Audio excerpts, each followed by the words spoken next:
বন্ধুরা, আপনাদের পেজে মিউজিক ব্যবহার করার জন্য আপনাদেরকে ফেসবুক বলে দিয়েছেন, অনেকে এই অপশনটা পেয়েছে, কিন্তু এটা সঠিক ব্যবহারের নিয়ম আপনারা জানেন না। তাই আজকে আপনাদেরকে দেখাবো। তার জন্য ফেসবুক পেজে যাবেন, গিয়ে আপনারা আইকনে ক্লিক করে প্রফেশনাল ড্যাশবোর্ড আছে লেখা, এটাতে ক্লিক করবেন। ক্লিক করে নিচে চলে আসবেন, নিচে চলে আসুন, নিচে চলে আসবেন, নিচে চলে আসতেছি আমি। এখানে মনিটাইজেশনে ক্লিক করবেন। ক্লিক করার পর অ্যাডস অন রিলসে ক্লিক করবেন।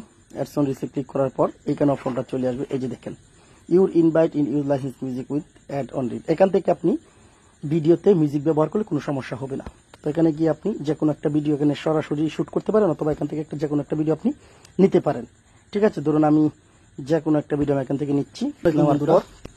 এখান থেকে নেওয়ার পর আমি এই যে দেখেন এখানে অডিও আছে। এখন আপনি এখান থেকে ওই অ্যাড এন্ড মিউজিকে গিয়ে আপনি যে কোনো অডিও এখানে ব্যবহার করতে পারেন, কোনো রকমের সমস্যা হবে না।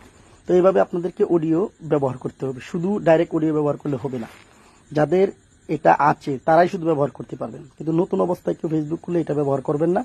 মিউজিক যতদিন পর্যন্ত আপনাকে ফেসবুক না বলবে যে আপনি ফেসবুক মিউজিক ব্যবহার করতে পারবেন, ততদিন পর্যন্ত ব্যবহার করবেন না। আর যদি ইনভাইটটা চলে আসে তাহলে এইভাবে ব্যবহার করবেন, তাহলে আপনার কোনো রকমের কপিরাইট আসবে না। ভালো থাকবেন, আল্লাহ হাফেজ।